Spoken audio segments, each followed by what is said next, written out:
بسم اللہ الرحمن الرحیم۔ السلام علیکم۔ آج میں قصہ بیان کروں گا پیغمبر حضرت ابراہیم علیہ السلام کا۔ حضرت ابراہیم علیہ السلام اللہ تعالیٰ کے انتہائی فرما بردار بندوں اور جلیل القدر انبیاء میں سے تھے۔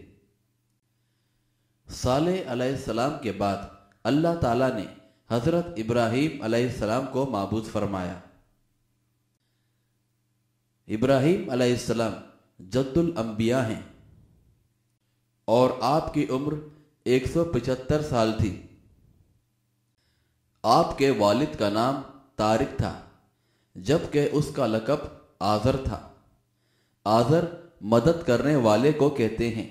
یہ شخص اپنے قبیلے کے افراد کی مدد کیا کرتا تھا، اس لیے اس کا لقب آزر مشہور ہو گیا تھا۔ قرآن مجید میں ابراہیم علیہ السلام کا قصہ 73 مقامات پر ذکر ہوا ہے، اور یہ 73 مقامات 25 سورتوں میں ہیں۔ پیغمبر حضرت ابراہیم علیہ السلام سام بن نوح علیہ السلام کی نسل سے ہیں۔ آپ کی پیدائش عراق کے مشہور شہر بابل میں ہوئی۔ یہ عراق کے شمال میں واقع تھا اور آج بھی موجود ہے۔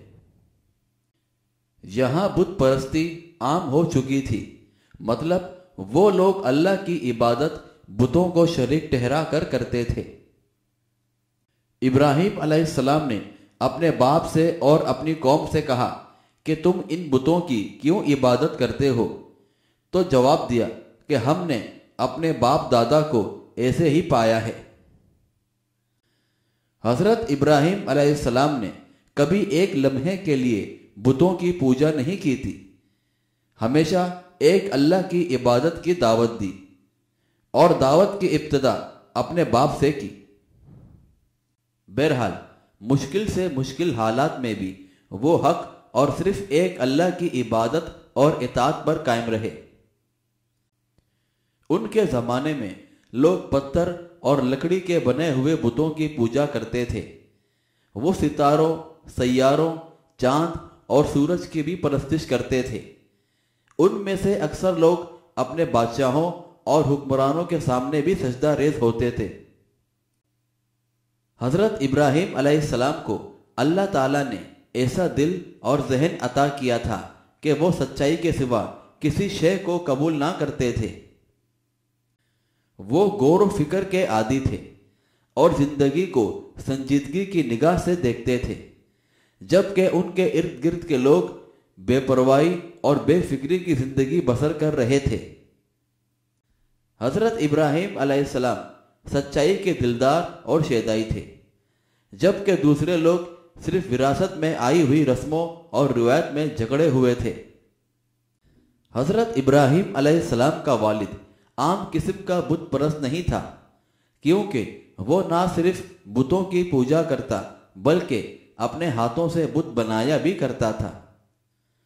لیکن ابراہیم علیہ السلام کے دل و دماغ کو اللہ تعالیٰ نے بچپن ہی سے روشن کر دیا تھا۔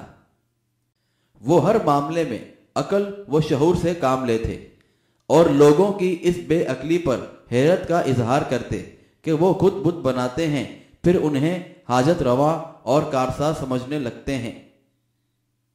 انہوں نے اپنے گھر والوں اور اپنی قوم کے دین کو پرکھنا ضروری سمجھا۔ انہوں نے فطری جستجو کی بنا پر اس بات کو سمجھنے کی کوشش کی کہ کس نے اس کائنات کو پیدا کیا اور کون اس نظام کو چلا رہا ہے۔ جن چیزوں کی لوگ پوجا کر رہے ہیں وہ تو خود بے بس اور کسی دوسرے کے حکم کے پابند ہیں۔ ستارے اور چاند، حتیٰ کہ سب سے بڑھ کر روشن سورج بھی حکم کے مطابق طلوع ہوتا ہے اور حکم کے مطابق غروب ہوتا ہے۔ ان میں سے کوئی بھی رب کائنات نہیں ہو سکتا۔ رب کائنات وہی ہے جس نے سب کو پیدا کیا اور جس کے حکم پر سب کچھ ہوتا ہے۔ وہ دوسرے لوگوں کو بھی ان کے جھوٹے معبودوں کی بے بسی کا قائل کرنا اور ان بے جان پتھروں کی پرستش پر شرمسار بھی کرنا چاہتے تھے۔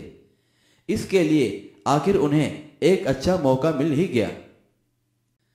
ایک روز سب لوگ کسی بڑے میلے میں شرکت کے لیے بستی سے باہر گئے ہوئے تھے اور بت کدا خالی پڑا ہوا تھا۔ ابراہیم علیہ السلام کلہاڑا لے کر اس کے اندر داخل ہو گئے اور سب سے بڑے بت کو چھوڑ کر باقی سب کو ٹکڑے ٹکڑے کر دیا۔ منظر اس طرح بن گیا جیسے سب کے درمیان لڑائی ہوئی ہو اور سب سے بڑے بت نے غصے میں آ کر چھوٹوں کو تباہ کر دیا ہو۔ جب لوگ واپس آئے تو بت کدے کی تباہی دیکھ کر ہکے بکے رہ گئے۔ ان کا ذہن فوراً ابراہیم علیہ السلام کی طرف گیا۔ حضرت ابراہیم علیہ السلام کو بلا کر لایا گیا اور ان سے پوچھا گیا، کیا ہمارے معبودوں کا یہ حال آپ نے کیا ہے؟ حضرت ابراہیم علیہ السلام نے جواب دیا، بلکہ لگتا یہ ہے کہ کام ان کے اس بڑے نے کیا ہے، لہذا تم انہی سے پوچھو اگر وہ بولتے ہیں۔ یہ بات سن کر وہ اپنے دل میں سوچنے پر مجبور ہو گئے اور آپس میں کہنے لگے، بے شک تم ہی ظالم ہو کہ بتوں کے بارے میں وہ کچھ کہتے ہو جو ثابت نہیں ہو سکتا۔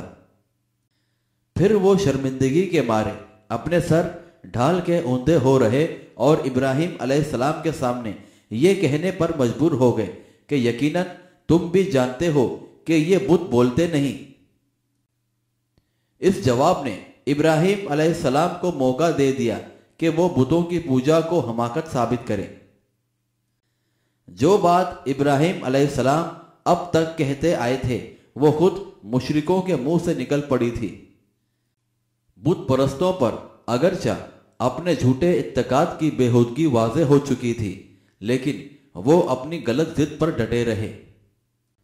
اپنی شکست کے باوجود انہوں نے حضرت ابراہیم علیہ السلام کو سزا دے کر اپنے کفت مٹھانے کا فیصلہ کیا۔ انہوں نے بہت بڑے پیمانے پر آگ کا الاؤ جلانے کے انتظامات کیے۔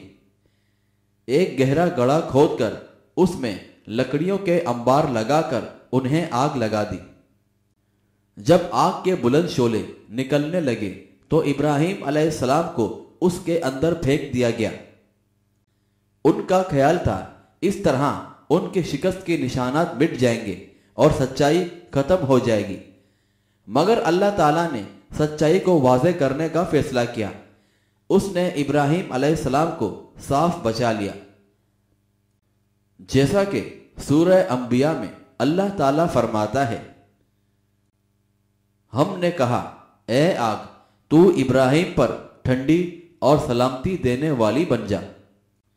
بہرحال اس واضح دلیل اور عظیم معجزے کے باوجود قوم توحید کو ماننے پر تیار نہ ہوئی، بلکہ ابراہیم علیہ السلام کے والد اس حد تک پہنچ گئے کہ ابراہیم علیہ السلام سے صاف کہہ دیا کہ اگر تم ہمارے بتوں کو برا کہنے سے باز نہ آئے تو میں تمہیں سنسار کر دوں گا، اور یہ کہ تم مجھ سے الگ ہو جاؤ۔ اب حضرت ابراہیم علیہ السلام کے پاس اس کے سوا کوئی چارہ نہ رہا کہ وہ اس گمراہ اور ضدی معاشرے کو چھوڑ کر اللہ کی توفیق اور اس کی ہدایت کے مطابق کوئی نیا ٹھکانہ بنائے، جہاں ایک اللہ کی عبادت اور اطاعت کی بنیاد پر نیا معاشرہ وجود میں آئے۔